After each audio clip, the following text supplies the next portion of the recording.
Welcome to The Fight with Teddy Atlas, presented by Dynamic Striking. I'm Ken Rideout, joined as always by the great Patriot on this beautiful Labor Day, Teddy Atlas. Teddy, how you doing, buddy? Good. Happy Labor Day to you, to Rob, to all your families, to Sam, everybody out there, to all the great Americans that live in this great country.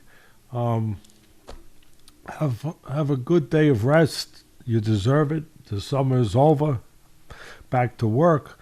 Not that most people weren't already working anyway through the summer, but hope everybody had a very enjoyable and is having a very enjoyable Labor Day weekend. And this will be up obviously tomorrow, which is Tuesday. Today is Labor Day officially. And so I am not wishing a belated Happy Labor's Day. I'm wishing it right on the button, right on time. But you'll get it belated. But the wishes and the thought is just as powerful as if you were getting it right on that day. And having said that, I have a little announcement to make, a nice announcement to make, I should say. I feel good about it.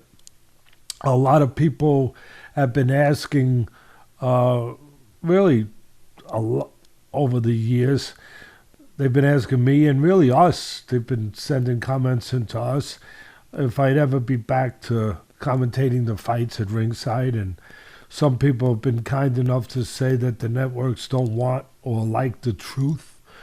I don't know, but there might actually be one that does, and I'm gonna. I didn't tell Rob this ahead of time, but I'm gonna tell Rob to get this in, because what would be a Labor Day without a movie clip from Teddy Atlas? And so, you remember that movie, A Few Good Men? You know it, Ken. It's a good one. Of course. And it's got one of the greatest lines of all time, where Tom Cruise asks the great Tom Cruise asks the great Jack Nicholson, I want the truth, because Nicholson had said to him, "What do you want in a courtroom during Nicholson's trial?" And he said, "I want the truth. I want the truth." And Nicholson, of course, shot back, "You can't handle the truth." Well, there are people that can handle the truth, and I ran into a few of them that can handle it. And there's a new network called Pro Box TV. Not sure how long they've been around, maybe a year or so. They're looking to be the all boxing or fight network, and they've just brought me on board. Not actually commentating the live fights, but doing, similar to, well, nothing could be exactly what we do here. Nothing could quite reach that. But hopefully it'll be good. I'll be doing commenting on fights, on obviously all things boxing, maybe a little bit of cooking too.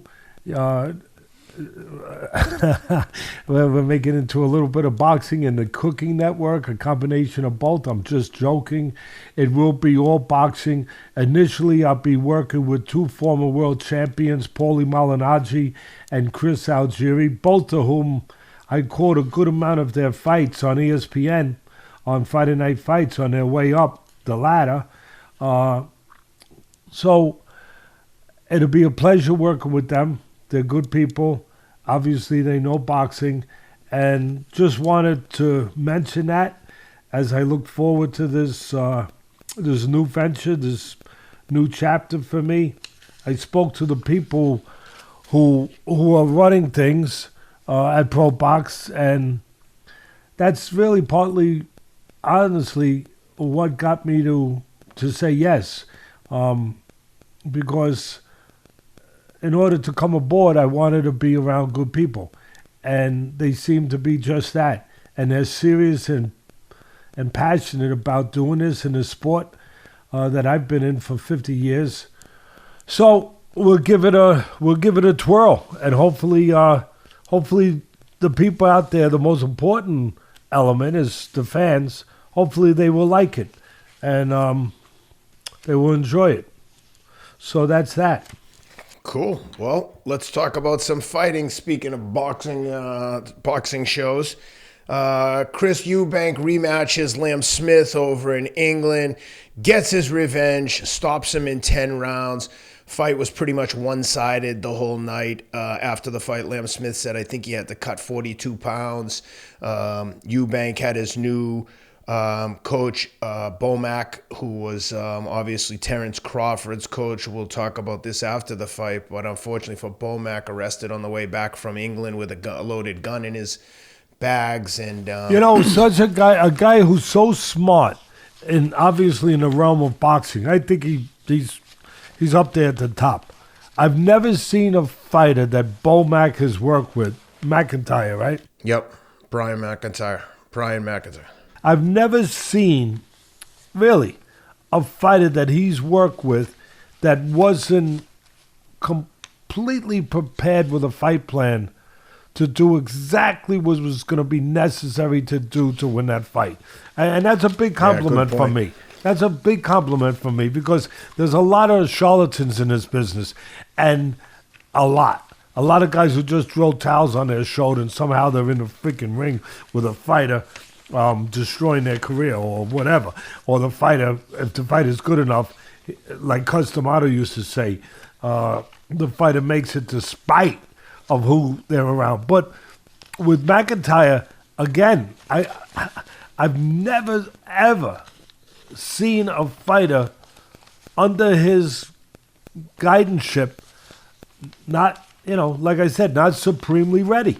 So as smart as he is there, I don't know all the details, but it just not a smart.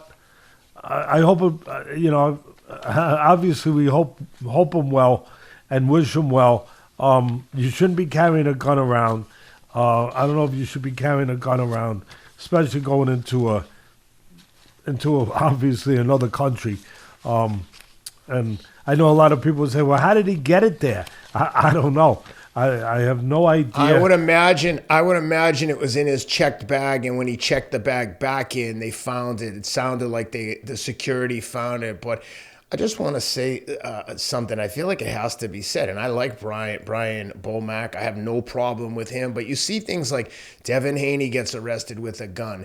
Now BoMac, like if you are concerned for your safety, and you must have a legitimate concern if you have a loaded gun, hire security. Because there's no amount of money would be worth not hiring security when they're faced with the consequences.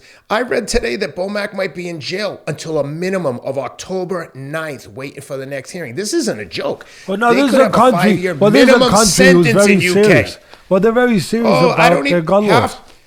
Half the cops in England don't even have guns. You cannot get a handgun. Which in today's day and age, who could argue being serious about gun laws? I mean, we got young 100%. people. We're losing our young people by the minute in many of our cities because of street violence, because of uncontrolled violence, because of guns. And I'm not blaming it on the guns. I know there's people out there that are responsible gun owners. I get it. I'm blaming it on the people that have the guns, And I'm not saying Brian McIntyre is one of those people. But if there's laws that forbids you from carrying a gun, you got to abide. I know our laws over here haven't been abided by much. I don't know who came up with the idea over here that it would be a good idea to allow people to come into your store and rob it if it's under $1,000 or whatever one of those laws are out west, on the West Coast. You're seeing more and more shoplifting, more and more robberies, more and more, just crash and dash in stores. And you're seeing more and more stores go out of business because of it.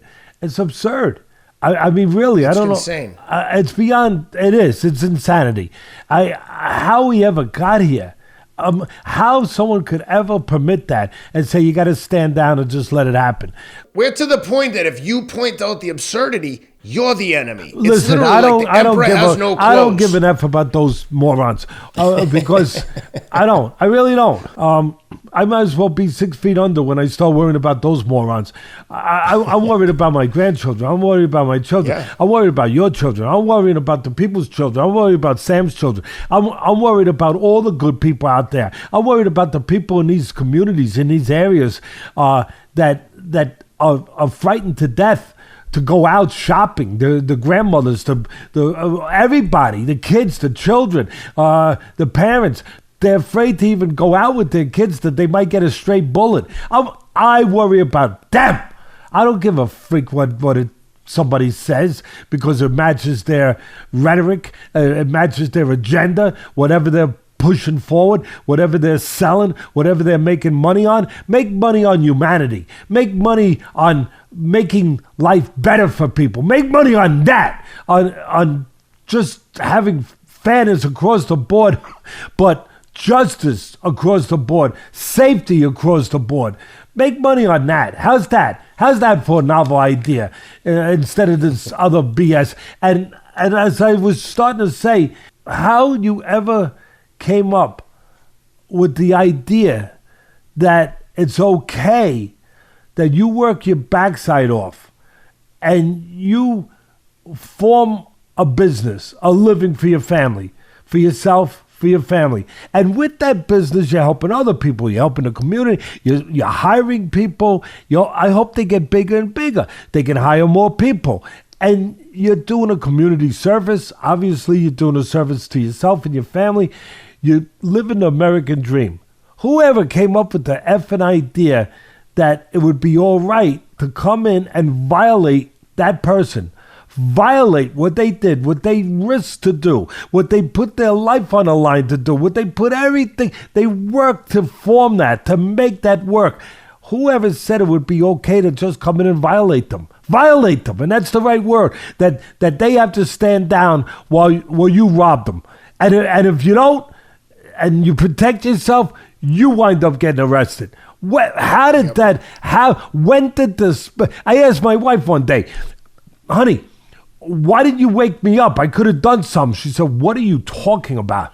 I said, when the spaceship came and landed, and all those, whatever they were coming out spraying around the ray gun, making everybody crazy, making everything right wrong, everything wrong right. When they were spraying that spray gun, that ray gun, whatever it was, why did you just wake me up? I would have went out there and I would have got a few of them. I mean, come on. What the hell are we doing, people? And hurting each other. Instead of, I'm not saying, that saying, love thy neighbor. I'm not saying you have to love them. Respect them. Just respect them. That's all I'm saying. How about concentrating on that instead of this other dangerous nonsense? I was going to just say nonsense, but it's too weak a phrase. It's dangerous nonsense. So again, I really do. People are going to say, hey, if he did that, he deserves to pay the consequences. I get it. I hope he's okay, Brian McIntyre. I really do. Who knows what was going on in his world, in his mind. But it didn't make sense. It doesn't make sense, obviously, from what we know of it. I hope somehow it can make sense in the end. I don't know how, but like you said, he's over in a country that they don't play. They're not with this stuff. They don't play. They have the strictest gun laws. And listen, like you said, we hope he's okay, but I hope people are paying attention. I mean, we had Devin Haney got arrested with the gun, allegedly not his. And I was talking to my wife and my oldest son, and he was like, oh, he had a gun in his car. And I said, well, he says it's someone else, blah, blah, blah. And then I just said to him, if you have enough money to drive a Lamborghini, whatever kind of car he has, I know he has a lot of money, hire an armed security guard that has integrity and won't put the gun under your seat. And when the cops pull you over and say, whose gun is this? And there's two people in the car, and you know it's yours, and I know it's yours, that the person who owns the gun says, it's my gun. I cannot let someone else take the heat for this. I did. This is my gun. Not only that, not only is it my gun, but I have a license to carry a concealed weapon. That's all. I mean, it's exactly. And if you don't have it and you have a gun, why would you let someone else take the heat? Which is allegedly what Devin's alleging that they did. Doesn't sound like a very good friend. But my point is, don't carry a gun. Hire someone to protect you if you need protection. But if you carry a gun, there are serious consequences for having a gun, especially if it's not yours. And unless you feel like you... I tell people all the time, I'd take my chances. Having been in a prison for 4 years, I'd rather take my chances of getting shot than accidentally killing someone, even in self-defense, and getting thrown in jail for the rest of my life. I'd rather be dead than go to jail for life. So I'll take my chances. Just for the people out there, just to make it clear, for the people out there that think Ken did 4 years of prison time, No, he was a guard. It was just so you know. I might have rather been an inmate than a guard, to be honest with you. It was one of the worst jobs I've ever had. But I think being an inmate's a worse job. But please don't carry guns. All right, back to the fight. Yeah, BoMac did a great job. Yeah, he did a great job. Eubank took him apart. I mean, took him apart. It was one-sided, the whole fight. Yeah, after the fight, Smith had said that he had to lose 42 pounds. We have to bring that up to make weight. Hey, just like there's kind of no excuse to, and I think this is a good segue, even if I didn't mean it to be, but I think it matches. It makes sense. As much as we're talking about it, don't make sense to carry a gun in it. You know, you pay for the consequence. Your responsibility to use better judgment in that, I guess. Obviously, it's your responsibility going into a fight to make weight properly. Really, I can't say it more simply. You can't be putting off 42 pounds in between fights. If you're a professional fighter, that's your damn job. 100%. But you don't have to be in camp to keep some fitness. I don't understand. 50 years in this business, it happens a lot. It is part of the landscape. Making weight, obviously, and some guys taking off more weight than they should. But as you touched on, and as I did, you have to give yourself enough time, even if you go up a little. You have to put a limit on it. You have to say, okay, I'm going to go up to this, and that's it. I'm going to have my fun after the fight. I'm going to relax. I'm going to eat the foods that I was denied for the last couple of months. And I'm going to enjoy life. I'm going to enjoy the rewards of victory. I get it. But then you have to be responsible. You're disciplined enough to be a fighter. You have to be disciplined enough for the other parts to say, I won't go above this, and I will give myself appropriate time to get the weight off before I go to camp for, say, 2 months. Obviously, that didn't happen. It happens in this business more than you would know, way more than you would probably ever imagine. But again, 42 pounds, it's not the first time, probably won't be the last time someone did it. And Teddy, one quick thing though, I don't want to sound like I'm being super critical of Smith. If he had an ailment or he had an injury that made him gain the weight, then, you know, it is what it is. But if he's just gaining weight because he was like not training, 42 pounds is... My weight has never fluctuated 40 pounds in my entire life. I just don't know how someone gets that kind of weight when your profession is being fit. A lot of these guys, they deprive themselves of certain things. Obviously, we all do in some way, you know. I mean, there's fathers out there depriving themselves of sleep to get up at 4 in the morning to go work for their family. You know, and they're going to have arthritis in their arms and legs because of the construction they do in the middle of the winter. So everyone sacrifices in some way, but at boxers, MMA, all the combat sports, they have to make weight. Wrestlers, they have to make weight. They have to sacrifice. They can't eat certain things for that period of time while they're training. So they're going to want to, part of the victory, part of that goes along with being victorious, goes along with the sacrifices, the reward. They want to be able to enjoy themselves in those kind of pleasures with food and drink. But you said it right. You got to be responsible. You just got to know what the limit is, where you're going to stop, what weight you want to get to, and then give yourself enough time to take the weight off in an appropriate way. And as you get older, it's even harder to do than it is when you're younger. So 42 pounds, it's, you can't feel sorry for the guy, just like we're talking about Mcintyre. A lot of people out there being very harsh. They're saying, hey, that he's an idiot. How are you going to feel sorry for him? Well, you can't. Same thing goes here. If that's how you want to feel, I feel sorry for anyone who gets jammed up unless they did something so devious that you can't feel sorry for them. But the same thing applies here. The same rule applies here. The same way you're thinking. It's hard to feel sorry for the guy. He did it to himself. Nobody, as far as we know, it hasn't been reported that somebody was, shoving hot dogs into his mouth, as he slept. We haven't gotten any proof of that yet. Or they've been putting, he was giving him milkshakes when he thought he was having Gatorade. I think he would have known the difference. There's a couple examples I jotted down of fighters that have had to lose weight, and it obviously affected them in the ring. One of them was the one that was put up on the big screen, one of the greatest boxing movies ever, The Raging Bull, with Robert De Niro playing Jake LaMotta, the middleweight champion.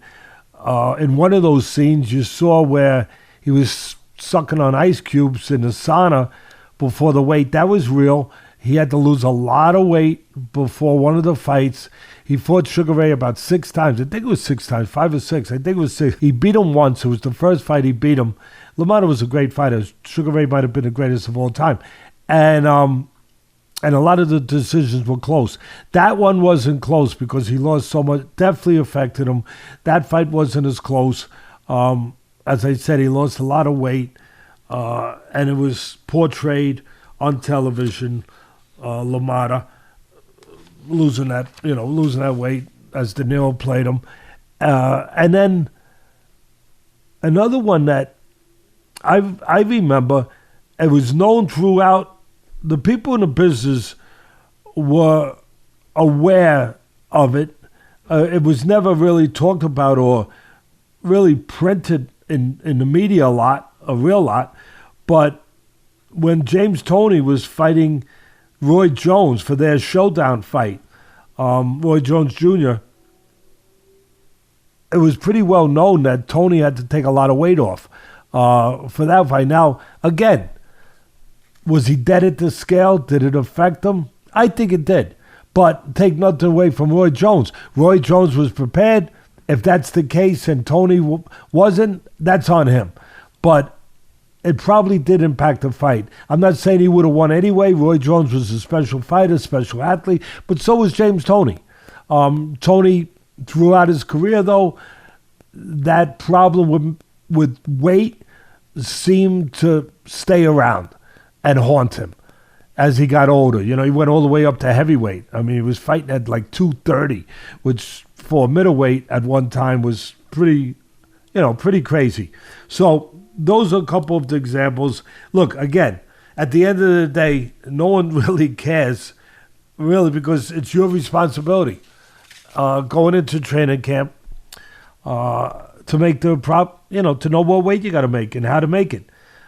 I must say that one of the things I actually thought early on, though, when I was watching a fight, Ken, it was that it just didn't look like Smith wanted to be there or that he was ready to be there. Now, I know you could do Monday morning quarterback if you believed that he had to lose 42 pounds, but I'm just saying at that time when I wasn't privy to any of this, he just didn't look like he was into the fight, which is a crazy thing to say when you're in the ring for a fight.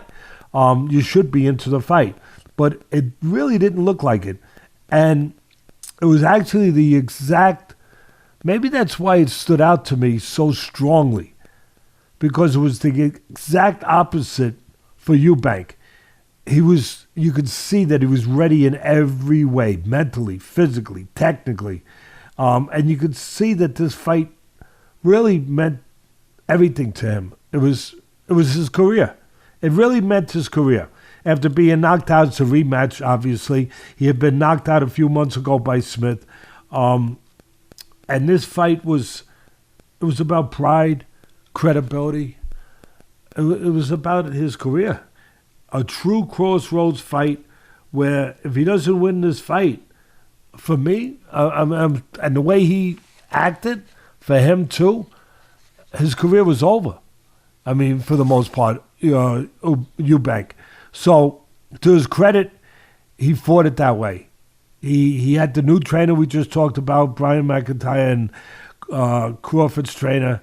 And as I said before, I've never seen a fighter trained by him that was not properly armed with the right fight plan.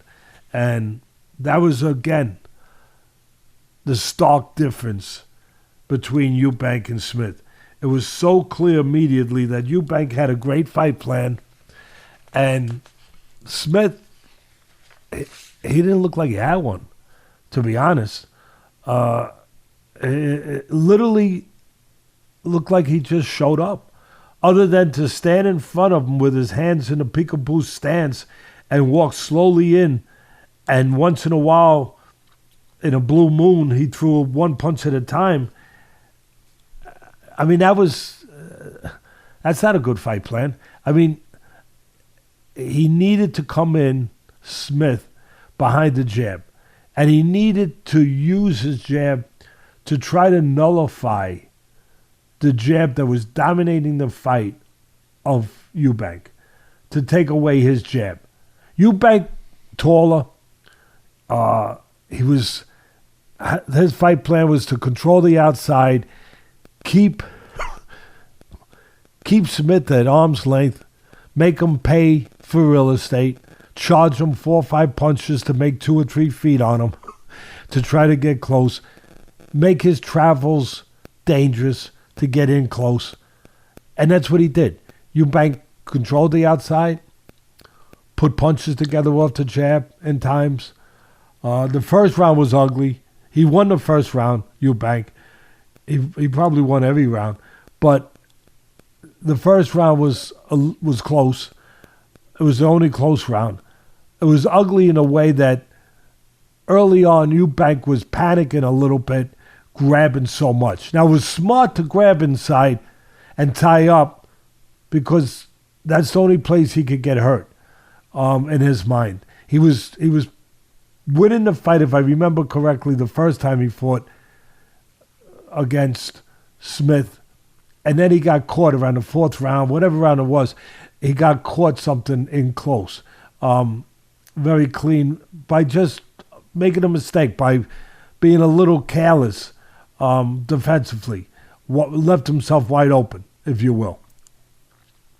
This time he buttoned up in that area with his new trainer, and he understood the urgency. He had been warned already from that loss, so he knew what not to do as well as what to do. He controlled the outside.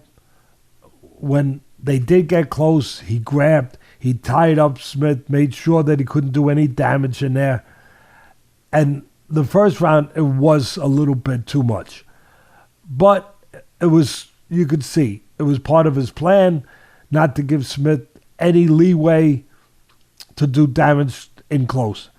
But then as the fight went on, you could actually see, kind of like those figurines made out of sponge that I used to get for my grandkids.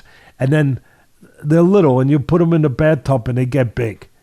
You could see him get big, not from absorbing water, but absorbing confidence. You could just see Eubank's confidence grow every round, where he did a little less grabbing because he didn't have to panic as much. He knew he had control. He he tied him up in spots down the road, but less because he was doing more punching. Less grabbing, more punching. More punching on the outside, using the jab to set things up. He was looking early on to land and to set up the uppercut. And he landed it in the 4th round beautifully. And that could have been the end of the fight. It wound up going 10. That could have been the end of it. But I don't know if Smith spit his mouthpiece out, it dropped out, whatever. But when he got up, the referee had to take the mouthpiece that was dislodged, bring Smith back to his corner, wash it off, and give it back to him. I think that saved him. That gave him extra time. The referee wasn't the fastest guy in the world doing it either. That gave him extra time. I mean, he wasn't in no rush. He wasn't in no rush. Take your time there, pal. It always seems crazy to me when they. I feel like with the mouthpiece, there should be like almost a standard procedure because it happens frequently. And you remember when the famous one with. Who was it? The 9th round there, the fight that we love. Corrales and Castillo. Yes. Remember when Joe Goosen's putting the mouthpiece on, he's taking his time. He's like, come on now, whatever he said to him, like, you got to stop messing around and you better stop paying attention now. He's been messing around. Whatever he said, I forget, but his famous quote. Messing around, getting dropped and getting slugged. But don't you feel like the ref, there should be a standard thing, like either you pick it up and put it back in there dirty or the referee washes it and gives it back. There's so much left. It's like the tape on the glove. Either the ref fix it or you tell the guy, and if the guy's down in the round, the coach can't get the tape started. If your guy's winning, he's taping that thing so fast, he's setting a world record. But there seems to be there should be some standard operating procedure so there's no room for that kind of stuff to slow the action or speed the action up. Yeah, no, 100%. They finally got it in. I've seen more delays than that, but it definitely gave him time to recover a little extra. He survived the round, but it just got worse. It didn't get any better for him. He just was dominated for the rest of the fight, all the way up to the 10th round. He hurt him again in the 9th, and then the 10th round he finished the job. But very dominant performance and again, very, very non-complex game plan for Eubank. That's a good point. He knew he was faster. He knew he was taller. He felt he had a better jab. He used the jab to dictate, to set everything up, to control range, to keep the fight in his, in his geography, if you will, as I always say. That made sense for him and no sense for the other guy. Smith did nothing to take that jab away at all. And the other thing that Smith missed the boat on was when, especially early on, when Eubank was looking to grab on the inside, he was panicking a little bit, and he was going to grab in such a, a way like a guy who hadn't eaten for 8 days and he saw a steak. You know what I mean? He was just looking to get to that steak as fast as he could and just, and swallow it down, and not even chew too much. He was looking to grab so desperately that he was leaving himself exposed as he was going to grab him. He would start out. You shouldn't grab from 2-3 feet away because you leave yourself exposed. You let the other guy have an opportunity to take a half step back and catch you with an uppercut or a hook, straight right hand, catch you with something, coming in. And you could see the opportunity for that, but Smith wasn't ready to capitalize on any of that. Because Teddy, that's an interesting point, and for the people listening, understand the importance of, if you're going to tie up, to do it quickly. I remember being in camp with you and you working with the fighter and telling him when you're gonna get in and you're gonna get into a clinch, if you're feeling like you're in that position, it has to be with as much intensity as a combination. Like, you can't be going in to a clinch willy-nilly, getting caught with something coming in. So that's a significant point there, and it's something that people, if they don't work on, probably should, is working on how to get into that position versus just going in with your head down or not ready to get He did cracked. A better job as the fight progressed, but those initial rounds, there was a danger zone for him where he was, possibly putting himself in danger by reaching to grab. But we know now, even more so, if there's truth, and there's no reason not to think there's not truth, the way he performed, that he had to lose that enormous amount of weight. He wasn't physically, technically, or mentally ready to do any of that. He was just basically ready to try to figure it out as he went, which is no way to go into anything. If you're a lawyer, you don't go into court saying, I'll figure it out when I get there. I just hope that I can somehow get through this. That's how he looked like he showed up.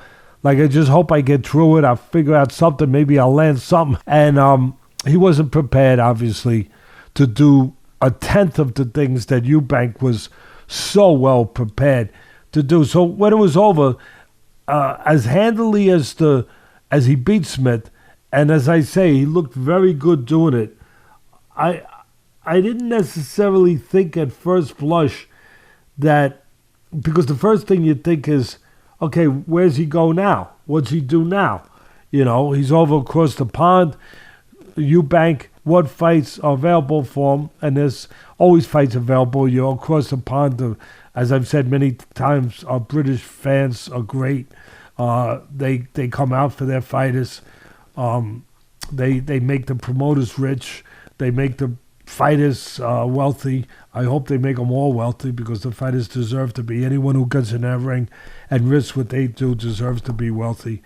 But I didn't necessarily think that he could stack up well with some of the other top middleweights outside of London.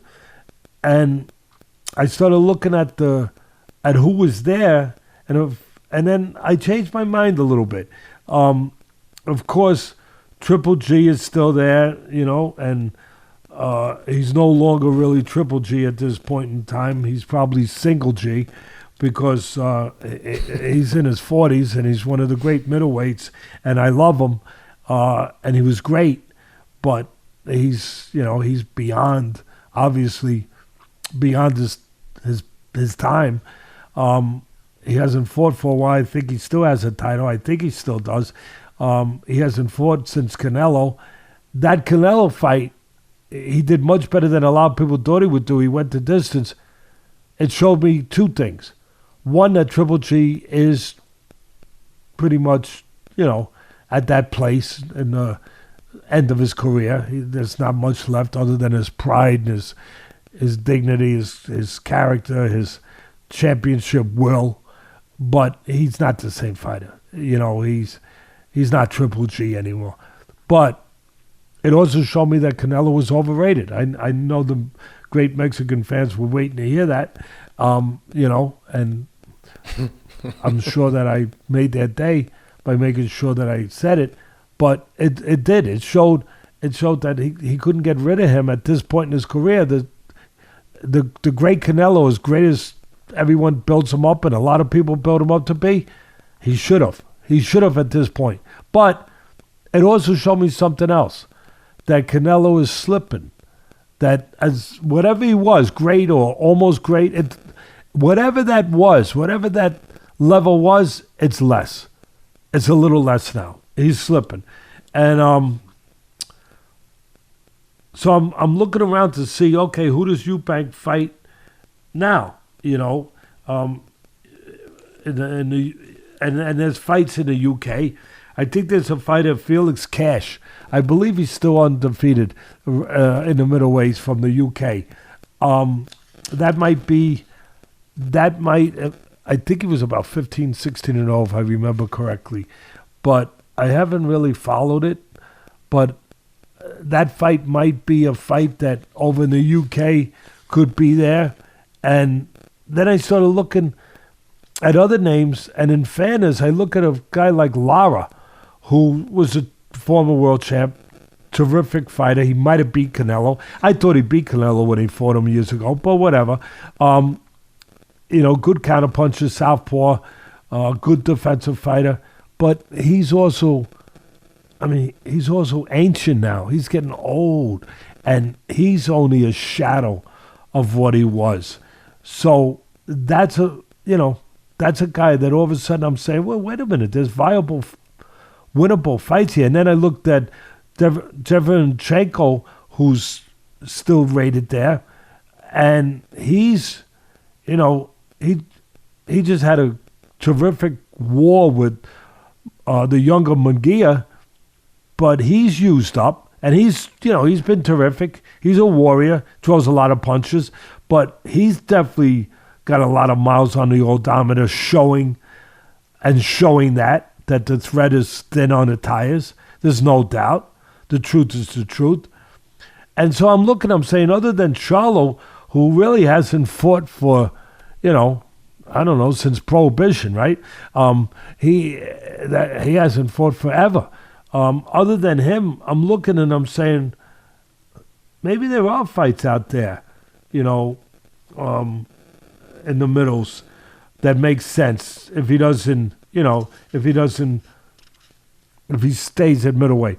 And the one thing that wouldn't make sense would be for him to go up to super middleweight, and I don't know that Eubank would have any reason to, but the only ones I said that he really had to stay away from would be the obvious guys like Benavidez, Morel, even Munguia, who might be too big and strong for him, and young for him. Munguia has his flaws, his defensive flaws, but he's improving, I think, and I still think that would be a tough one. So other than going up there, and then I came up with one more interesting one for the UK, because I want the UK fans to get their, to get their time, to get their worth out there, that for me talking about them. I don't want them to walk away saying, going to their dart game or going to their snooker game saying, hey, Teddy could have talked a little bit more, about the boxing over here. And I am, because I love yous. I wouldn't mind seeing a fight with another son of a former champion, Tim Tszyu. If he was to move up, he's junior middleweight, he's undefeated. If he was, of course, he's the son of the former champion Costa Tszyu. And of course, he fights in Australia. But if he were to move up from junior middleweight to middleweight, that would be interesting to see him and Eubank. Just a thought. That's all. Just a little thought. But at the end of the day, kudos to Eubank and to his trainer, Mcintyre, for really, his new trainer, for really doing a terrific job. Really terrific job in preparing him for that fight mentally, emotionally, and for him preparing himself, knowing exactly what was at stake. His career was at stake. And he went out there and he made sure that his career did not end in a rematch against Smith. That's right. Well, that's a pretty thorough breakdown of a thin card this weekend. There wasn't a lot of action, so let's jump into the UFC Fight Night from Paris, France. Mikey Bisping was on fire on the mic. I thought he did a great job, him in particular. They always do a great job, Felder, but I thought Mike Bisping stole the show on the mic this weekend. Let's start with the co-main. Rose Namajunas moving up to a new weight class. She was in tough against Manon Fiorot. Fiorot put it on her pretty good. After the end of the first round, it looked like Rose broke her finger. It was pretty mangled, and she says to her coach, Pat Barry, my finger's broke. He's like, yeah, good. We don't need a finger. Come on, sit down. Like, none of it. And she's like, oh, okay, you're right. I don't need this. And, but yeah, Manon just proved a little bit too big. This is not the opera, right? This is fighting. And nope. Same thing for the ladies as it is for the gentlemen. 100%. The levels have been improved so dramatically in particular the women's fighting. They're all so tough, so well rounded. But Manon put it on her. She won 29-28 on 2 scorecards and 30-27. You can't be a wise guy in this business because it's too serious. But, lighten it up. You say, hey, like he said, forget about your finger. You get a manicure later. You know what I mean? Like, we'll go to the nail salon tomorrow. But... or he could have said to her, you have 9 more, right? Let's use those other 9. But that is basically what he said by saying, forget about that finger. You don't need it. I mean, again... whether it's women, whether it's men, whether it's boxing, whether it's MMA, whatever it is, there's one code of conduct. You have to be a warrior. You have to find the definition of fighting, for me, is not really necessarily attached to using your fist. It's attached to overcoming. Right. That's fighting. Fighting. What is fighting? You go to Webster's. I don't know what the definition is in Webster's, but in Atlas's, it's overcoming. Fighters overcome. They find a way to deal with things that other people might submit to. And yeah. To that end, Teddy, it doesn't even have to be a physical activity. You could be in a fight with yourself. You could be in a fight with your own demons, your own addiction, your own ailments, illnesses, injuries. It's got nothing. It's not attached to balling up your hand into a fist and using your fist. It's attached to whatever you're dealing with that is, threatening you. Whatever it is that's challenging, threatening you in your way of achieving what you want to achieve, whether it's to get through the day, to take care of your family, to get to work, whatever the hell it is, the doubts that we all go through, all of us. Fighting is the ability to get past whatever that obstacle is. Whatever that is that's threatening you in that way. Whatever it is that's in front of you, obstructing you from getting to where you want to get to. Behaving like a fighter is more important than fighting like a fighter.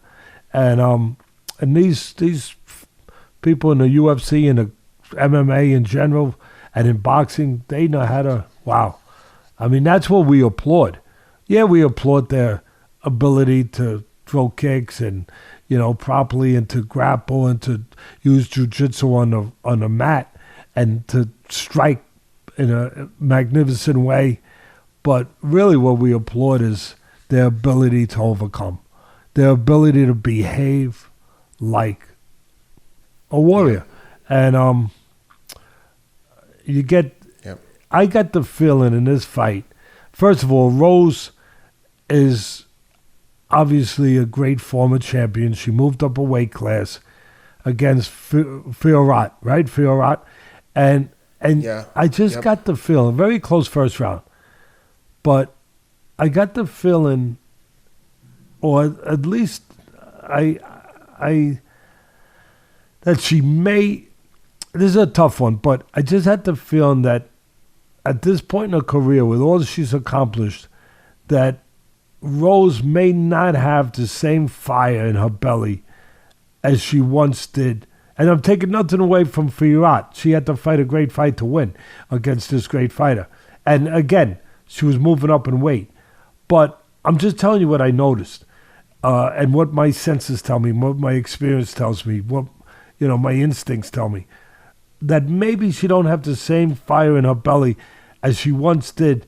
And it almost looked, Ken, like when she was walking out talking to herself. And I know that's part of what she does.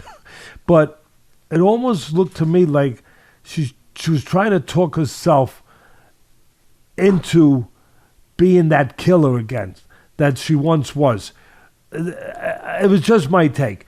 And no, hey, Teddy, real quick, I agree with you. And like you said at the beginning by prefacing it, it's always hard to say that because the fighter could be like, these guys are idiots, they don't know what I'm thinking about. But I agree. It looked up, for whatever reason, I kind of got that impression. I'll also say, anytime I've spoken to anyone in the jiu-jitsu or MMA community, I was talking to 2 MMA coaches at Cameron's Academy the other day, and they brought up Rose and Pat.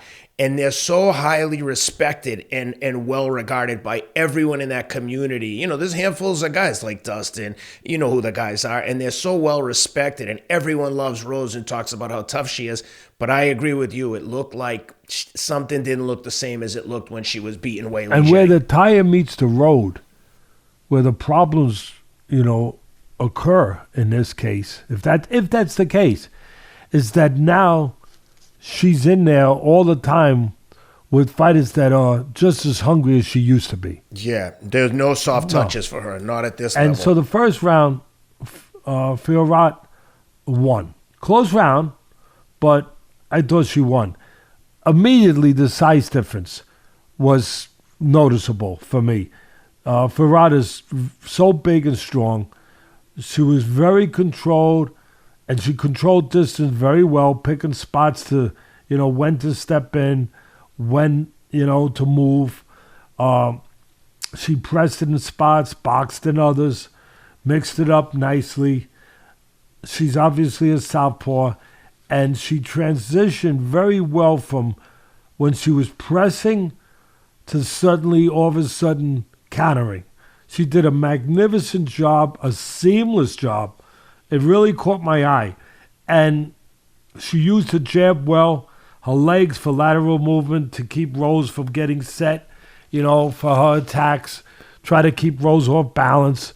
So she not only physically was ready, she was obviously ready as far as knowing technically what she needed her strategy to be. Rose tried to time her with shots and spots. But again, Fiorot was a little faster, busier, and I think it was the third round where she grabbed that third round with some really good combination punching. And as Joe Pesci said in My Cousin Vinny, I'm through with this. What did he say? I'm through with this one. I'm through with this one. Yeah, it's such a good movie.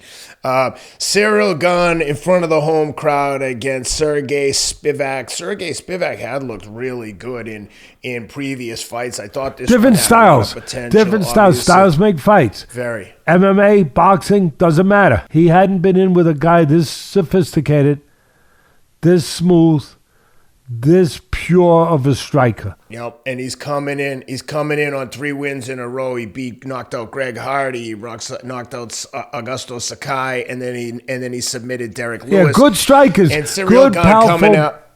bangers, striking ability, but not the kind of level of striking that Gane is on or can be on when he's right. And Gane was right, and he was coming off that embarrassing, and I mean, there's really no other way to say it, humiliating defeat to John Jones, who just swarmed him, submitted him, made it look effortless. Ciryl Gane looked like a different person on Saturday night. He was light on his feet. His footwork was awesome. He was throwing beautiful combinations, and he just absolutely dominated Spivak. It was like at times towards the end, it was hard to watch. I was like, Spivak had no answers, no counters. Eventually, the ref mercilessly stopped it, but Spivak had welts in his ribs. Gane was hitting him to the body, hitting him with all kinds of different you know what you punches, reminded me? I got to interject one thing. Was, I want to go back real quick and give one more kudo, one more, appreciation to the effort of Eubank that I didn't mention. I mentioned how well he controlled range, how well he set up the uppercut, combinations, jab, how well he went to the body. You just reminded me of that because Gane was magnificent going to the body, and Eubank did a terrific job also putting water in the basement across the pond. But back to Gane and Spivac.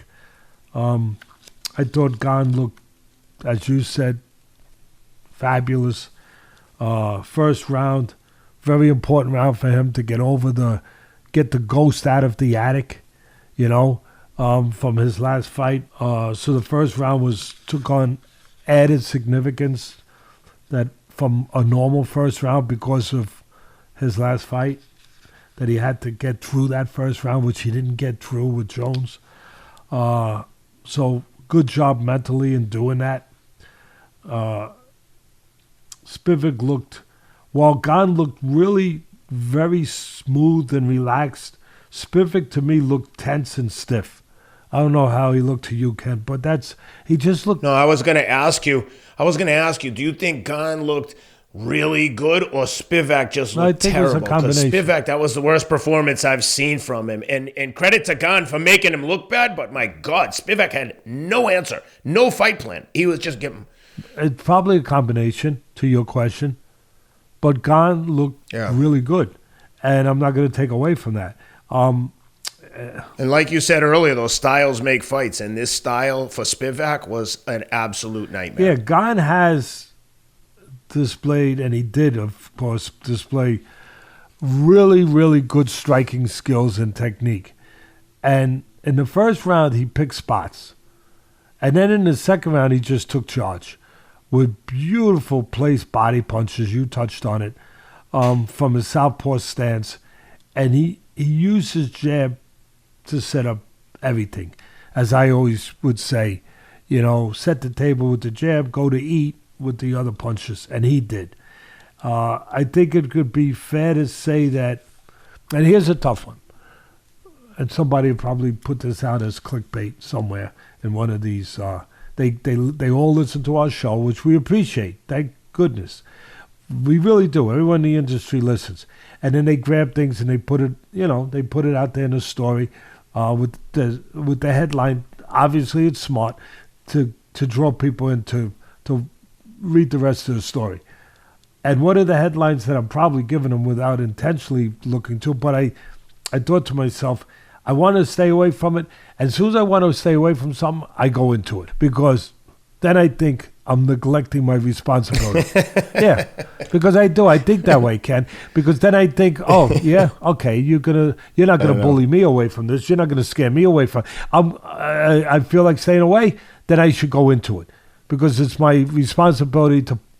If I feel that it's there to be a light to be put on it, I'm going to put a light on it, even if it's uncomfortable and difficult sometimes.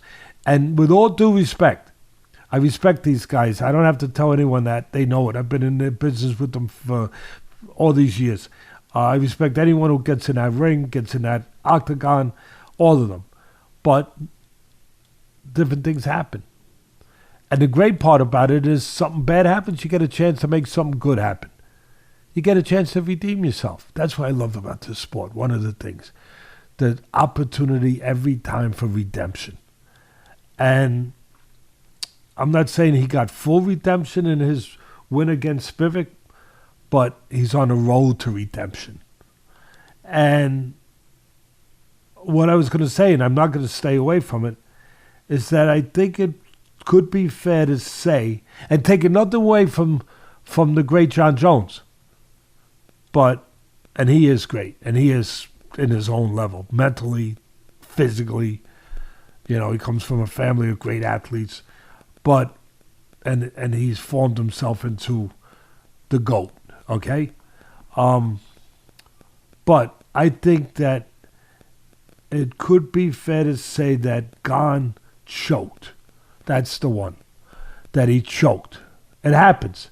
It happens, but that he may have choked. I don't think that would be controversial to say. I think that everyone, I would imagine even Gane probably says that. He's probably incredibly regretful of the way that whole thing went because it wasn't. And I know people are going to say, yeah, he choked. He got choked out, Dad. He got choked out, Daddy. Yeah, Daddy got choked out. That's choke. You understand what choke really means? Okay, yeah, I do. Calm down so you don't have a heart attack. I do. I get it. In the basement, wherever you are. I get it. Put some clothes on. Please. Don't be walking around underwear in your grandmother's basement. Stop it. No, but really, I digress for a second. But what I'm saying is that it could be fair to say that against the GOAT, anyone goes in there with the GOAT, they feel different. Different things happen to you mentally. And that Gane in that last fight with the GOAT, Jon Jones, that he may have choked a little. John Jones went and did choke him out. John Jones got him into his geography where he had a big edge, not with so much with the striking, which he's great at that too. That's what makes him great, but he's really great on the mat, and he got there. You could say that there was a strategic mistake made by Gane, yes, to let himself get in that position so quickly with the great John Jones, who's so great in that area, in that position, yes. But you could also say that he's short-circuited mentally. That would lend itself towards the common phrase, sometimes ugly phrase, I'm sorry if it is, but just to get to the point, that they call choking. That you did not put your best foot forward, not so much because physically you weren't prepared, but mentally the moment overcame you. I'm saying that maybe the moment overcame him. Oh, and of course the great John Jones had a lot to do with that. His reputation, being in there with him, and of course that he acted on it. That one little opportunity of maybe staggering out of the gate, if you will, that's all you need to show a guy like John Jones. He ain't giving you a chance to get yourself righted. He ain't giving yourself a chance to get your legs under you.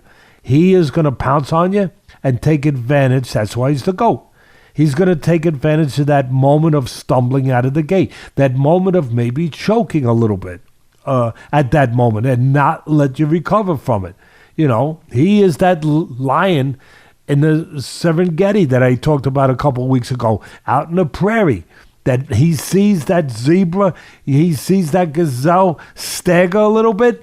He ain't letting him get himself back together. He ain't letting himself get back into stride. He ain't letting himself get back into the pack where he's protected. No, he's getting on him. And that's what Jones did. I think that, having said that, I think that the experience of that, of him having gone through that, John Jones, I think ultimately that it's going to help him. I really do. I think that ultimately it's going to, that old saying, what don't kill you makes you stronger, right? And all that stuff. But I do think that he will get better from that experience. He's obviously on the right track, getting his win against Spivak. But I think that experience is going to play a part in his future, where I think he will get better. I think he will get better mentally from having gone through that, and I think he'll be a better fighter for it. He's got to prove it. He's got to go beyond Spivak, to prove it. But I believe that he will. I really believe that it will make him stronger in the areas that Gane needed to be stronger. And the one area that I always thought Gane needed to be stronger, I mean, people could talk about on the mat and all that stuff, whatever, because he obviously is a superior striker. But I always thought it was the mental areas. I thought he got beat by Ngannou because Ngannou was a little stronger mentally. And I think that obviously that had a lot to do with his being, beaten by Jones so quickly. And I think that having gone through that, having, knowing what went wrong and being able to kind of go over it in his head and having to exercise those ghosts of that and deal with that, I believe he'll be better. I'm putting my money on that Gane is going to be really better off of that experience ultimately. So time will tell. And we'll go back, as the great Warner Wolf would always say, the great sportscaster, we'll go back to the videotape someday, if that happens, and we'll show this, and we'll say, Teddy got it right. Right on the screws. And the other thing that you're always right on is always right on time taking your athletic greens. Go to athleticgreens.com/Atlas and take advantage of a special offer for our listeners only. 10 free travel packs of Athletic Greens with your first purchase. Athletic Greens is the all-in-one green drink made from 75 whole food sourced ingredients, so you're getting the vitamins right from where they're meant to come from, plants and vegetables. I love this stuff. You take one scoop in the morning, as soon as you get out of bed, boom, it takes care of all your vitamins, minerals, probiotics, prebiotics, everything you need. It's the all-in-one supplement. Consider it an insurance policy for your body's health and immunity. Check it out at athleticgreens.com/Atlas for the 10 free travel packs with your first purchase. Athletic Greens. Take care of your life. Take care of your health and wellness like your life depends on it, because it does. Teddy, let's talk about the preview for the upcoming Israel Adesanya Sean Strickland showdown from Down Under.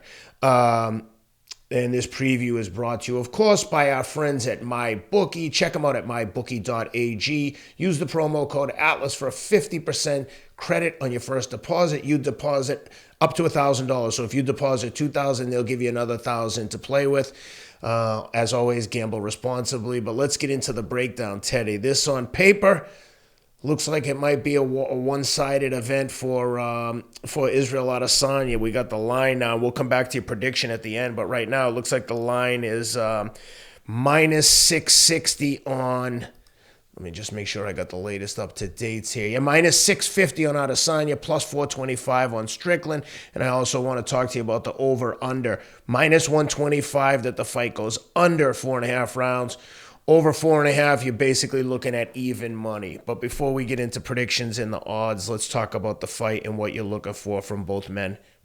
I'll tell you what I'm not looking for. Sometimes that's more important than what you're looking for, or just as important.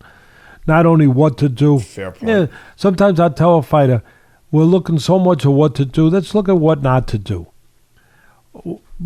And that sometimes is really an important place, well, to wind up or to start even. What not to do. Yeah, we know what to do. Very important. What not to do. Sometimes, if not just as important, more important. I don't think Strickland's going to be the kamikaze guy that a lot of people have thought. He's a very tough guy. He's a very serious guy.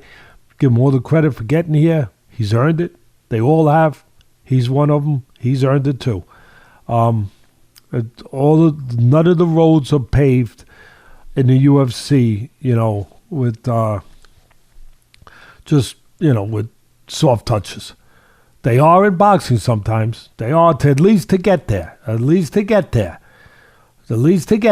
Sooner or later, you gotta pay the piper. But everybody does. But to get there, you can take one of these kids, like these promoters sign up, whether it's Top Rank, whoever. And they get these kids that are silver medalists, gold medalists, 200, 300, 400 amateur fight, and they're putting them in with guys that don't belong in there, and they get them to 10-0, 15-0, 20, and without breaking a sweat sometimes, without taking a deep breath. And, and then sooner or later, you are going to, pay the piper. You are going to have to step up with a real test, a real challenge.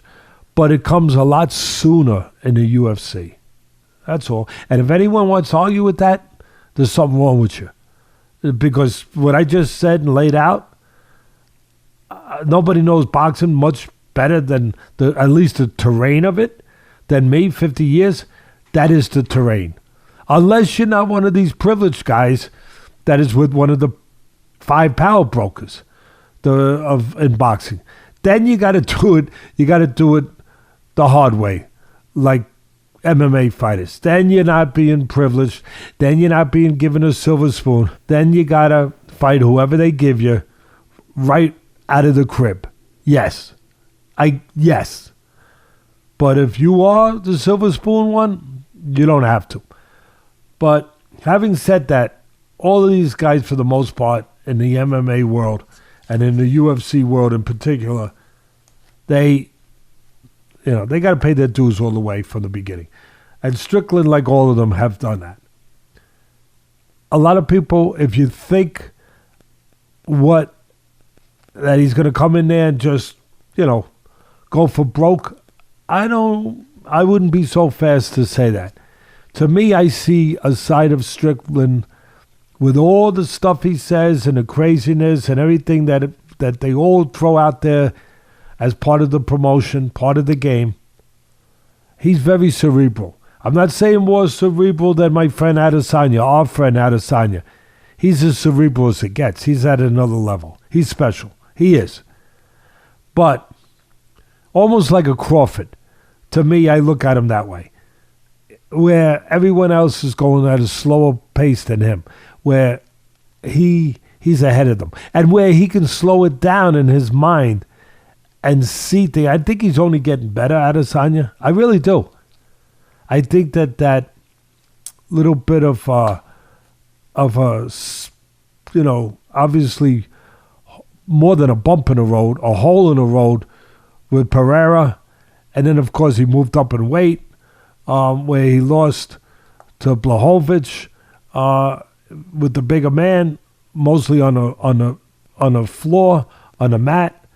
But I think all of those have served to make him, as I talked about Gane before, where I think it's going to make Gane better, his loss to Jones. I think that those experiences and losses with Adesanya have already made him better. I think he's even at a higher place mentally, and that's where it all starts. 75% of this game is mental. I know the physical, but 75% is mental.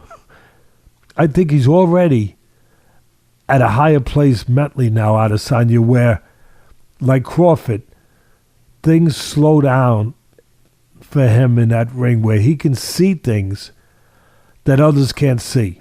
And when you can see things in a calmer way, in a way that others can't, everything becomes better. And particular, your timing. And if you're a good striker, you become a great striker. If you're good with your kicks, you become great with your kicks.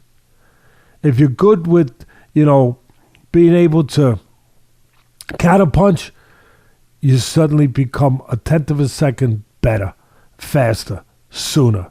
Why? Because, again, you're just a little calmer in an uncalm environment than the next guy. You see things that they don't see. And that's Adesanya. I think Strickland doesn't get enough credit for being cerebral. Again, not that level, but where, as crazy as he is, he ain't that crazy. He's responsible. There's a method to his madness.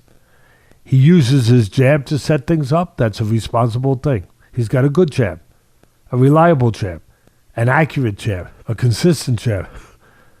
And it's not reckless. It's thrown the right time, the right distance. And yes, it gets him to where he wants to go for the most part. Yes, it sets up his right hand. And he is simple that way. He's going to look, he's a meat and potatoes guy. He's going to use that jab to set up that right hand when he's striking. And then he's going to rough you up, like anybody would, with elbows or whatever, and throw anything else in there, including the kitchen sink, if he gets an opportunity close to the ropes, close to the cage. He'll do that. He'll throw something at you that, you didn't expect, because he made you fall asleep just looking for the jab in the right hand, just looking for the orthodox stuff, just looking for the conventional stuff. And then all of a sudden he'll throw something at you a little off stride, a little unconventional. And I think that's part of his success and part of really what makes him effective and makes him dangerous in the ways that he can be dangerous. And all these guys can be dangerous. I believe that he's going to be much more controlled. He's going to try to slow the pace down with his cerebral approach, where he'll try to control range and use timing with his jab. He knows he can't outspeed Adesanya. He knows Adesanya has a longer reach. I think that he will try to step out of that reach and then step in at the right times with his jab. And again, you've heard me say it before, Ken. Timing can negate speed. Timing can beat speed. Guy could be a lot faster, but if you can time him, you can have success. I believe that Strickland will look to have his success. He'll be like Clint Eastwood in Dirty Harry, where he says, a man must know his limitations. And he knows his limitations when it comes to Adesanya, what he can't do. He understands what he can't do. And he understands that he can't get into a speed contest with him. He understands that he's got to control the pace, find a way to control that pace. A lot of people can argue, say his best chance is a shootout, a firefight, the OK Corral, gunslingers. That's his best chance. And I'm not saying he won't project that going into the fight and hasn't projected that. But the reality, I think he's too cerebral. I think he's too smart for that. I think he knows if he goes in there trying to force something as a firefight, he'll get caught on the way in because Adesanya is a great counterpuncher and he's got those long arms. I think he thinks if he goes in there as a shootout, that this guy, he's got a 6-shooter, this guy has a Gatling gun. So I think he understands that. I mean, if push comes to shove and that's his last recourse, so be it. I'm not saying that he doesn't grab that. But as far as him giving himself his best chance to win, his game plan, initially, I think it's going to be along the lines of what I just laid out.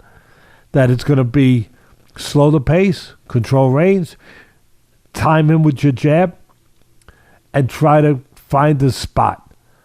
Just try to find, by keeping it calm enough, keeping it under control, keeping a cap on it, where the water doesn't boil over the pot. Because if the water boils over the pot, that water boiling is going to be Adesanya boiling. Because he's got those kind of skills, those kind of really, really special, quick twitch skills and abilities that very few people have. So I think he's going to try to keep the pot from boiling over. I think he's going to look for a spot where maybe Adesanya gets a little reckless with his hand level, where maybe he can sneak in a right hand at the right time. And all the time, I think he'll try to keep it under control where he gets rounds. Because if he gets rounds, he's in the game. Again, if it's a shootout, the guy that's probably, for the most part, that's going to be laying there, in the middle of the dirt road where these shootouts take place in the cowboy movies, that guy is probably going to be Strickland. So I think that's going to be his approach. So with that being said, I know the line is big. It's tough to lay that kind of wood, but do you like Izzy enough to lay $650? Probably. I think he's that good. I think he separates himself that much. I don't think he'll have any missteps mentally, which he was more prone to having before he got to where he is now with these experiences under his belt, good and bad ones. When I mean by missteps, where you overlook somebody, it happens. Even though you're supposed to be a pro and not overlook anybody, in whatever you do, it happens. We're human beings. It happens. I don't think it'll happen with Adesanya after where he's been. I don't believe it will happen. And I think that, I think at the end of the day that I'm not looking to lay, what is it, 650? I'm not 650. looking to lay that, obviously. Who wants to lay that kind of wood? I probably, again, if I was committed to betting on the fight, I would probably do it, but I would probably be more prone to looking at some of the prop bets as far as the under-overs. The only one I'm seeing at the moment that's live is the over-under, and you got minus 125 that it goes under 4.5 rounds and even money to go to basically go over 4.5 rounds. At that point, you're looking at basically going the distance, right? You got to get halfway through the 5th round once that over-under triggers, minute 30 into the 5th. I mean, for me, I don't see this fight going the distance, but that's lines tighter than I thought. No, I agree. They're thinking, those lines makers are thinking along what I just laid out. That this Strickland is cerebral, that he will try to control the pace, and he will try to, obviously, not have a shootout. Because if they thought it was going to be a shootout, then the line would be obviously a lot, a lot larger, and it would be in favor of the under. Yeah. Rather than in favor of or even money with the over. I would, if I bet on the under over, I would probably take the money that they're offering for the under. Even though I just laid out that he's going to try to go rounds, that doesn't mean he's going to get what he wants. But I do think that he will put forward the kind of fight plan, he being Strickland, that will give him a damn good chance to execute what he wants and be able to get into the deeper waters that he wants to get into, to have a chance to land the right hand or to get in close where he could get his hands on him. But I would again, if I'm betting one side or the other, I'm betting Adesanya, and if I'm going with something where you don't have to lay that kind of money, you don't have to put that out, which is always what nobody wants to put all that money out, I would go towards the under. Yep, I'm with you there.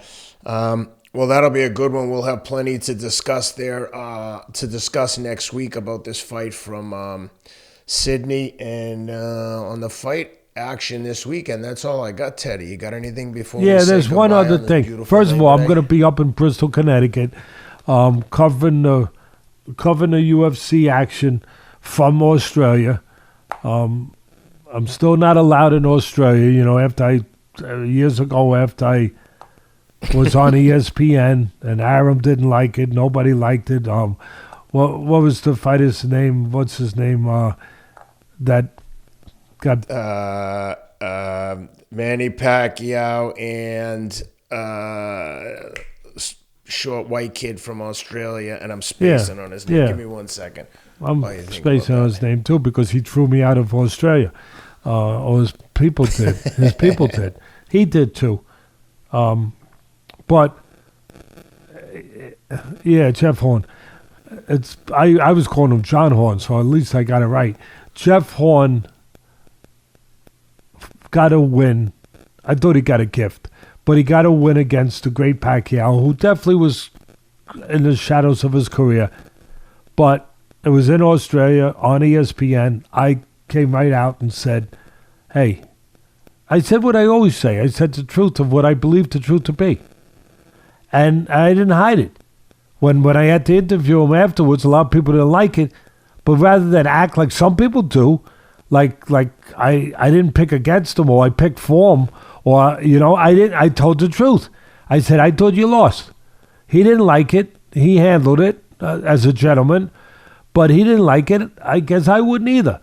But then again, I don't know, because I would have been in a position where, hey, I won, and that's your opinion. Fine. I appreciate you're honest enough to tell me on the air, rather than make believe you didn't pick me, and then I'm watching the replay the next day, and I'm saying, "Oh, this son of a B, he acted like he didn't think he acted like he thought I won, or he didn't have any problem with it.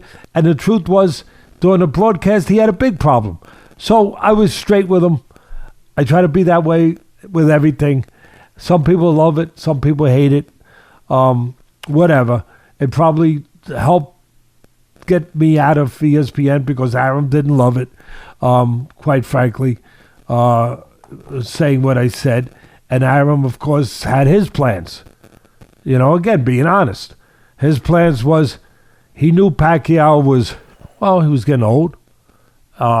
He had a deal. I think he was committed to paying him $20 million a fight. He didn't want to pay him that anymore. Pacquiao wanted him to live up to his deal. I don't blame him. And like I said, Arum didn't think it was good business to any longer pay him that kind of money, even though that was still remaining on the deal. Because Pacquiao wasn't, he wasn't the draw as good as he used to be. And next thing you know, Arum puts him in with this guy, Horn, that could draw over there in a rugby stadium. And the, decision somehow, a decision that I thought Pacquiao won every way to Sunday. Somehow it goes to Horn, who also Arum happens to have a contract with, besides with Pacquiao, because that's the way it works, where he had options with him. That's part of the deal. To get the fight, he had to give him options. Horn gave him options. And who did Arum have waiting in the wings? Somebody named a young fighter, young up-and-coming, soon-to-be superstar, that maybe could really, in some ways, grab the baton, if you will, from the great Manny Pacquiao, at least in the stable of Arum, a guy named Terence Crawford. And lo and behold, Crawford gets, Horn gets his one title defense over there, makes some green. And then the next fight, who does he have to fight? He's got to fight Mr. Terence Crawford. So Crawford could get the welterweight title or have a chance to get the welterweight title. And sure enough, I'm not saying it was served up on a platter, but certainly looks that way. Next thing you know, Terence Crawford, the next superstar, replacing Pacquiao for top rank, has what he needs, another title. He's got the welterweight title. Horn is gone, knocked out in 9 rounds by the great Crawford.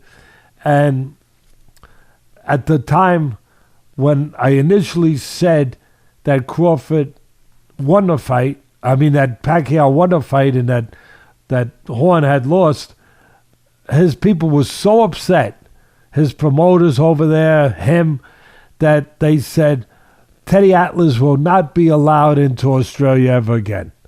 We will. Yeah, that makes sense. If you have an opinion that goes against the powers that be, just an opinion, we're gonna shit can you. That's what's going on everywhere in the country. If you say something that goes against the ruling party, you're ostracized. You're canceled. We just assume kill you. We don't want to have anyone that disagrees. I don't know if they could get away with it because I never tested it, but they actually ask Jeffrey Epstein. They actually went in the newspapers. And wrote a story saying, yes, Teddy Atlas is basically non gratis in Australia and persona non gratis, and he we're going to talk to immigration, and if he tries to come, seriously, Ken. Imagine how stupid. This guy has an opinion that we don't like. Oh, what about bioweapons, nuclear power plant, espionage? No, about a fight. He thinks this guy won the fight. F him, we don't want his type down here. I bet you. What? Are you people insane? But after he got fed to the wolves, when Arum fed him. That's exactly what happened. Fed him, I wonder if he thinks differently now. I wonder if he thinks, that Teddy Atlas wasn't such a bad guy. The guy that I thought was my friend might have been a bad guy. But look, whatever. It all comes out in a wash, as some smart people used to say. But at the end of the day, the good news there were so many people, including newspaper writers from Australia, good people. They're sportsmen over there. They really are. That called me. You got to remember, I did the Olympics there, and it was my first Olympics for NBC in 2000 with the great Marv Albert. And then I did 3 others after that with the great Bob Papa. But I think that's the one my friend Audley Harrison won the heavyweight gold medal from UK. Super nice guy. Didn't make it in the pros, was very disappointing in his pro career, but yes, he did something that very few people do, something great, something special. He won a gold medal for his country. But the funny thing was that, not funny, but the nice thing was that after that happened, I got writers from Australia and fans that was sending in hundreds, if not thousands, of comments saying you're always welcome over here in our home, bloke. We'll come to the airport and we'll get you. We'll come and get you. So I really did appreciate that. Through all that, I joke about. Listen, this is what we got to finish on. I wish we didn't have to. But we believe... Oh, hold on. I've got something. I forgot something that we have to touch on. Are you going to talk about the WBA? Mahmoud Charr. We got... Yeah. You mind if I just give the headline and then you jump into it? WBA reinstates Mahmoud Charr. You all know him, the legend, Mahmoud Charr. Of course, I'm being sarcastic. This is just, if anyone who can even say this with a straight face, of all the heavyweights out there, the WBA has reinstated Mahmoud Charr, who is 34-4, 38-year-old German fighter. 99.9% of all his fights have been in Germany. He's been knocked out anytime he stepped up against Marlon Brandis. He's been knocked out by the legend Johan Duhaupas. Alexander Povetkin knocked him out when he was like 60. But anyway, Charr is reinstated, and the coup de grace, the icing on the cake, is who's been ordered to be his first defense, his mandatory. None other than the legend, Big Baby Jamel Big Baby Miller. Big Baby Miller, multiple times suspended for multiple different drug infractions. Didn't get popped for like a tainted supplement, one little element over here. No, tested positive for testosterone, EPO, growth hormone. Allegedly, according to all the reports, he had every drug in his system, and not once, but at least 2 times.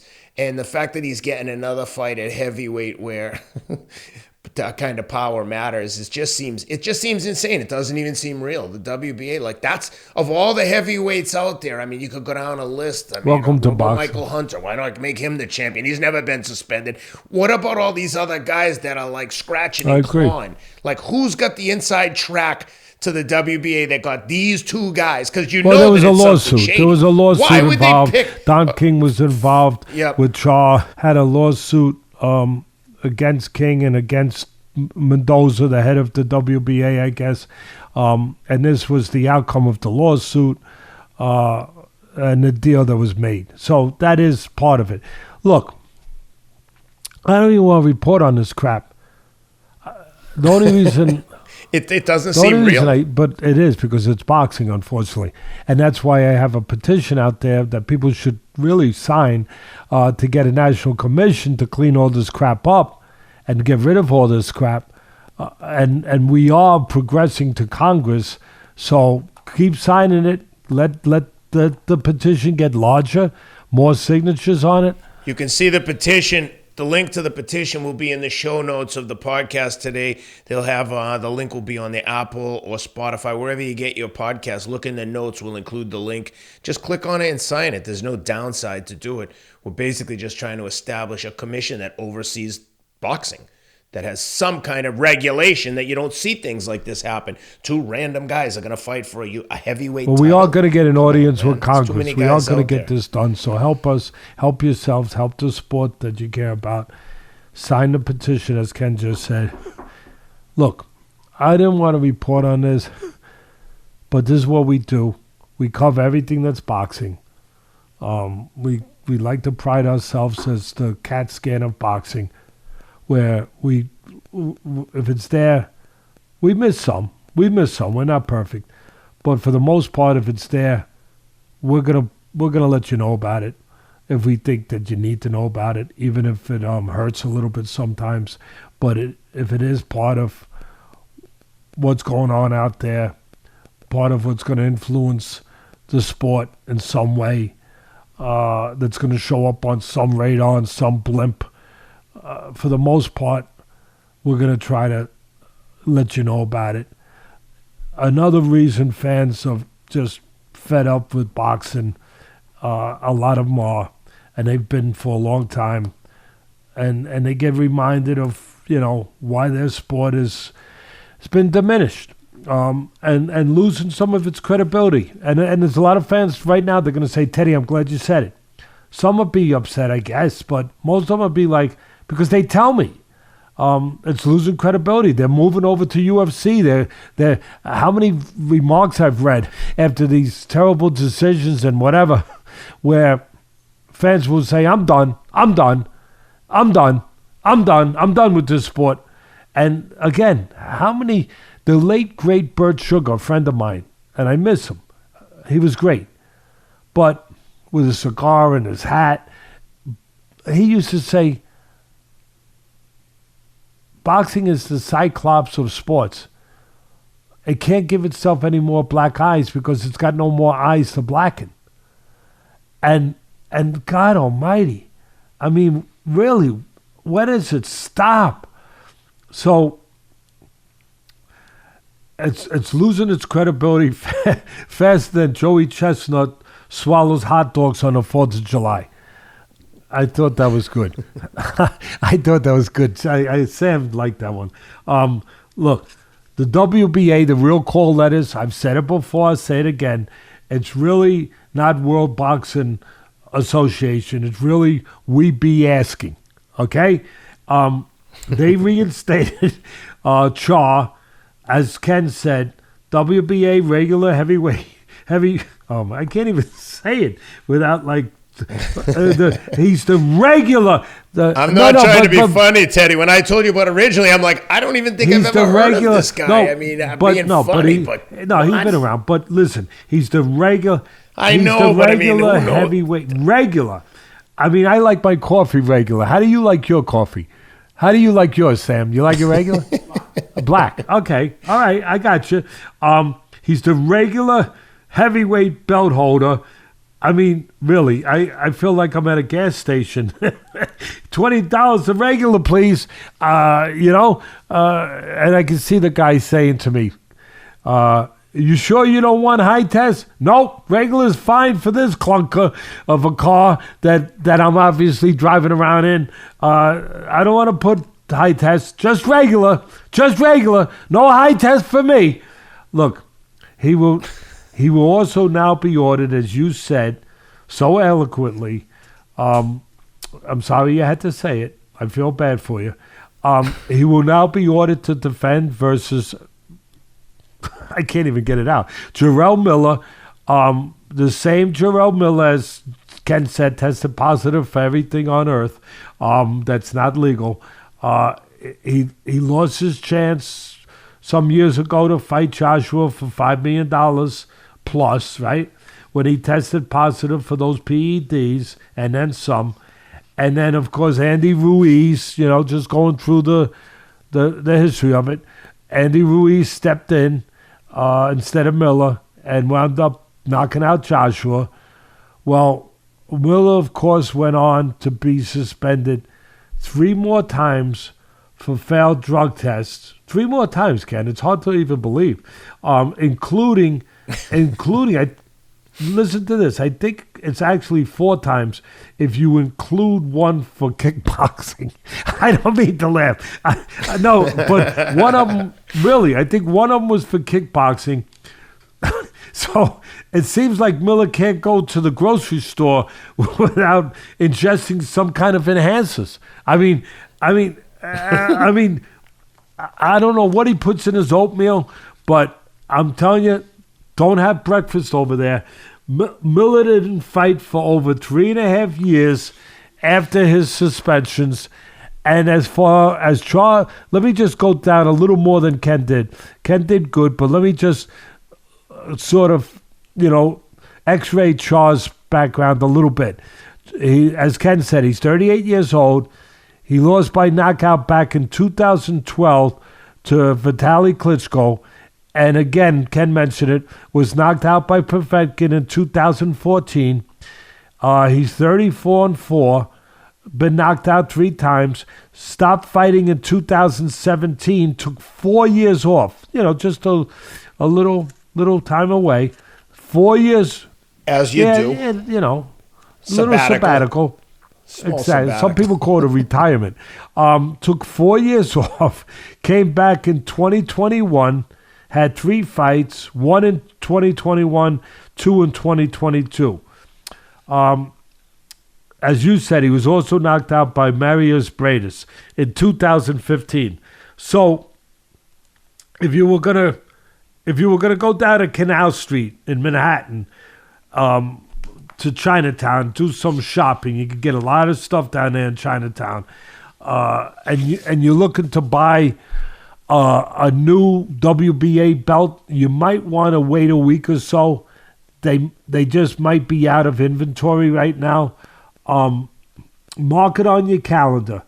Charr versus Miller sometime in October at a circus near you or a clearinghouse sale at Costco's, whatever. Just reporting the news, fit and unfit for consumer consumption. And by the way, the last bit we have to add to this, I guess the exclamation point on this was that this belt that we're talking about was actually supposed to be abolished. I kind of like that word. They should abolish the whole entire WBA and all the others while they're at it. But it was actually supposed to be abolished, Ken, after the Usyk-Dubois fight.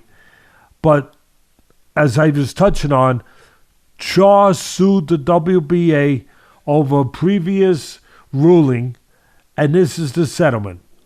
So I would have liked a settlement of something like, how about a round trip for 2 to Disney and a one-on-one meeting with Mickey, and throw in a few passes for, Magic Mountain or whatever the favorite ride is nowadays. I would have, that kind of settlement to me would have been a little better than reawakening or bringing back to life the regular WBA heavyweight belt. Fill it up. Just fill it up. Regular. No high test. No high test over here. I don't know. You can't make up this stuff. We're done. We're done. I hope boxing's not. I hope boxing's not. That's a thorough breakdown, and I'm really looking forward to seeing you on the new boxing show with Malinaji and Chris Algieri, 2 of the nicest guys. I really like them both a lot. I'm sure you're gonna kill it. You definitely add an element to that team that should be an excellent combination. But hope everyone had a great long weekend. Thanks again, as always, for being with us. We love all the listeners. Please like and subscribe to the YouTube channel. It helps us a ton. And if you like listening to Teddy, you like what he has to say, why don't you go check out his audiobook on audible.com. Atlas, from the streets to the ring, a son's journey to become a man. And it's an awesome listen. Tons of insight about Teddy's career and how he got started in the business and all the bumps and hills along the road that you get to see firsthand. I love it. I've listened to it multiple times while I've been running, and I know the stories, and I still find it interesting every time. So please support the show. We love you guys, and we'll be back next week with a full breakdown of the USC from Sydney. Have a great week.